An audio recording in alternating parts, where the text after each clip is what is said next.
Recent interview নিয়ে দারুণ প্যাচে পড়েছেন অপু বিশ্বাস। তিনি যে ভালোই ঝামেলায় জড়িয়েছেন সেটা তিনি ভালোই বুঝতে পারছেন।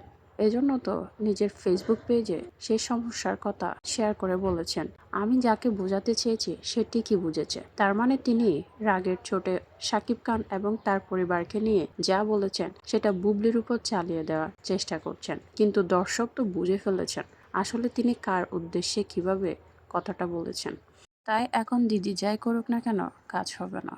তিনি হয়তো ভেবেছেন এই শোতে বলা প্রতিটা কথা হয়তো প্রকাশ নাও হতে পারে।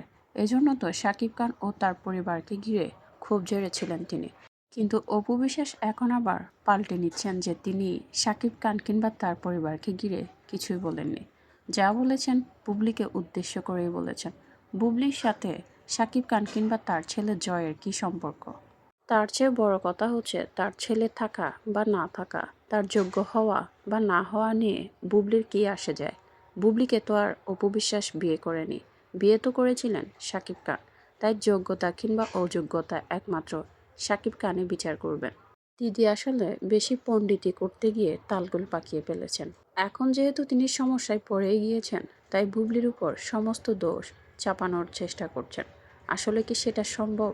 কথাগুলো তিনি যেভাবে বলেছিলেন সেটা যে শাকিব খান কিংবা তার পরিবারকে ঘিরে বলা, সেটাতে কোনো সন্দেহ নেই। কারণ আপনি সুপারস্টার নাকি মেগাস্টার তাতে বুবলির কিছু যায় আসে না। আপনি যেমন শাকিব খানের বউ ছিলেন, ঠিক তেমনই বুবলি কিন্তু তার বউ ছিল। বুবলি যেমন আপনাদের সম্পর্কের ক্ষেত্রে তৃতীয় ব্যক্তি হিসেবে প্রবেশ করেছিল, ঠিক তেমনই করে শাকিব খান এবং বুবলির বিবাহিত জীবনে আপনি তৃতীয় ব্যক্তি হিসেবে ঢুকেছিলেন। তাই অপু বিশ্বাস যা, বুবলিও কিন্তু তা। কিন্তু অপু বিশ্বাস সেটা স্বীকার করতে নারাজ। যাই হোক, অপু বিশ্বাস এবার ভালোই ঝামেলায় পড়েছেন। তিনি বেশি ক্ষোভ ঝাড়তে গিয়ে কাকে কি বলে ফেলেছেন তিনি হয়তো নিজেও জানেন না। এখন সব দোষ বুবলির উপর চাপানোর মিথ্যে চেষ্টা বন্ধ করলেই হয়।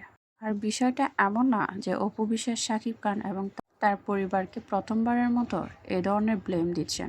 এর আগেও আমরা বহুবার দেখেছি অপু বিশ্বাস মাসের পর মাস, বছরের পর বছর প্রতিটি শোতে, প্রতিটি সাক্ষাৎকারে শাকিব খান এবং তার পরিবারকে নিয়ে নানা ধরনের বাজে মন্তব্য করেছেন।